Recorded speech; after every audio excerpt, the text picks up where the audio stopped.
Dear Patriots, before the news starts, please subscribe to our patriotic channel by clicking the subscribe button. Give us a thumbs up to this video.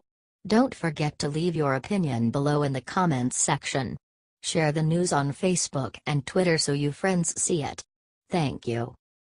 Must-watch brand new interview shows fed up Mattis ripping media to shreds.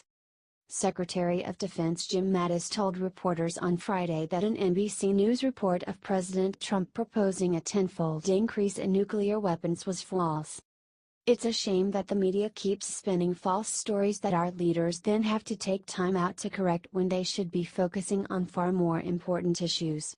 Mattis slammed NBC on Friday during a visit to the Pentagon, saying that he at first thought his staff was playing a joke on him. "Let me just tell you, I saw that article and at first I thought maybe that somebody clipped something out. It was one of those, it's a way to keep a little bit of lightheartedness and a rather grim job," he continued. "There was no discussion with that tone or that content that I recall in the Pentagon or at any other time. I will even remove that I recall. I think I would recall a conversation about doubling or 10 times the nukes, okay. I've never had that discussion." These comments follow up a statement earlier this week in which he also denied the story, saying, "Recent reports that the president called for an increase in the U.S. nuclear arsenal are absolutely false. This kind of erroneous reporting is irresponsible. The things that the media just makes up and tells to the public are both heinous and deeply irresponsible. We expect the news to tell us the facts, and our leaders depend on journalists to give unbiased reporting to citizens so they can make informed political decisions. Tired of the lies? Share it out." H.T. Washington Examiner.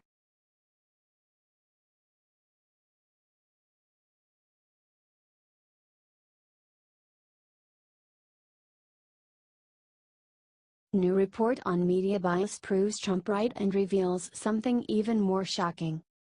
Pew Research just came out with a report proving President Trump and his supporters were right all along about the media's bias. The study analyzed media coverage of the president during his first 100 days in office, and the findings would be shocking if they were not so unsurprising. The media's evaluations of President Trump were far more negative and less positive than those of his three predecessors. Negative coverage made up to 62% of total media coverage, 3 times higher than media coverage of Obama. And that's not even the worst part. The worst part is, the media wasn't even focusing on President Trump's policies, they were focusing on his personality. See overage of Trump's early days in office moved further away from a focus on the policy agenda, 31% of stories, compared with 50% for Obama, 65% for Bush and 58% for Clinton, and toward character and leadership. The research continued. Only about 1 in 10 stories, 11%, delivered an overall positive assessment of the administration's words or actions. 4 times as many, 44%, offered a negative assessment, while the remaining 45% were neither positive nor negative. It wouldn't even be so bad if they were just negative about his policies. If they provided structured and original arguments against President Trump's policies, at least it would foster a dialogue and give room for debate. That they were hammering his character though shows a blatant bias and total lack of journalistic integrity that is more focused on ratings and sensationalism than actual news. Share this out so everyone can see how dishonest the mainstream media actually is. HTPU.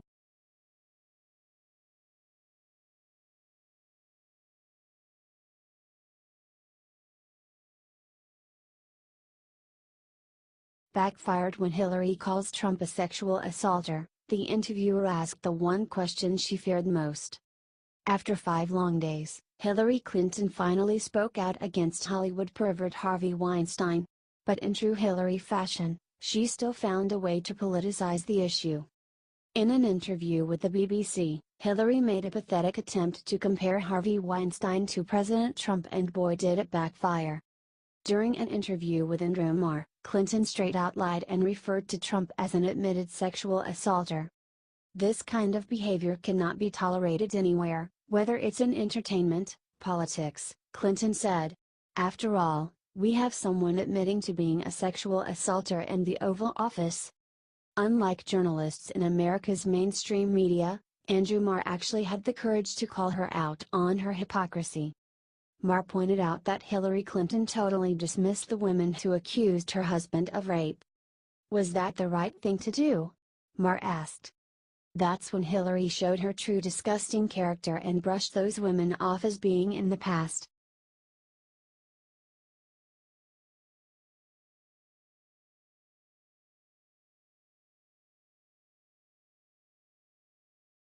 Beaton and Coulter just revealed a huge secret about DEM's 2020 presidential candidate.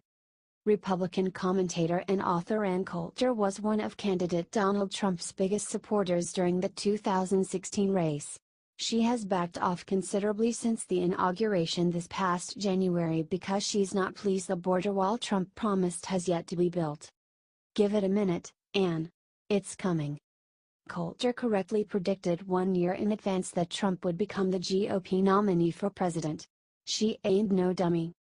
Now, Coulter reveals who she believes will be the Democrat nominee, Trump's challenger, in 2020, per Washington Examiner. Conservative commentator and author Ann Coulter says that if Senator Kamala Harris, Democrat California, announces a bid for the Democratic nomination in the 2020 presidential election, she will become the nominee. I say if Kamala Harris runs, she is the Democratic nominee, Coulter said during a speech Thursday evening, as quoted by Breitbart News TV editor Jeff Poor. Coulter was the featured guest speaker at the Walton County Republican Executive Committee's annual Lincoln Day dinner in Miramar Beach, Florida. Yuck. Not Kamala Harris. The woman is so far left she can't see straight. At the same time, yes, Kamala Harris. Why? Because Trump will have no problem winning re-election if that is the case. What say you, patriots?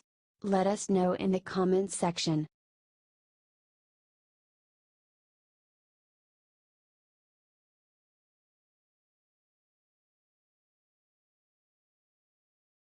Jerry Falwell Jr. just teamed up with Trump to take down McConnell and McCain with this secret weapon.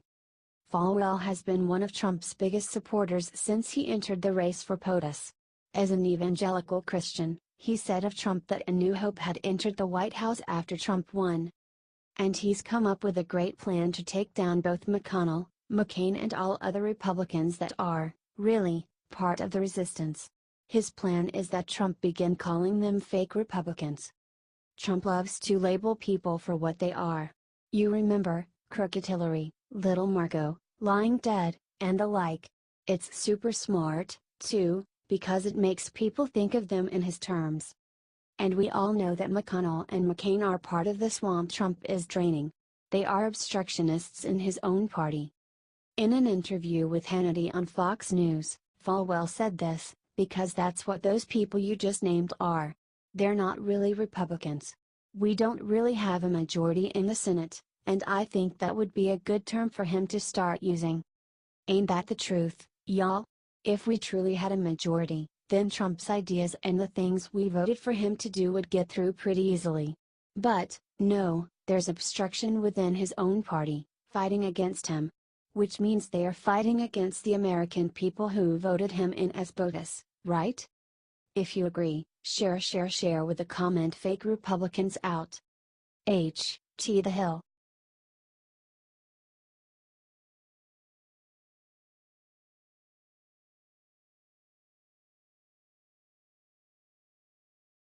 Right after Melania's clapback, Ivana Trump came back swinging with something awful. President Trump's first wife Ivana Trump has gone on a bizarre campaign against First Lady Melania Trump this week. On Monday, Ivana went on Good Morning America to talk about her friendship with President Trump and promote her new book about raising the first three Trump kids, Ivanka, Eric, and Donald Jr.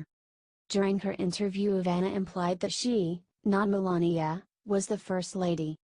I don't really want to call him there because Melania is there and I don't want to cause any kind of jealousy or something like that.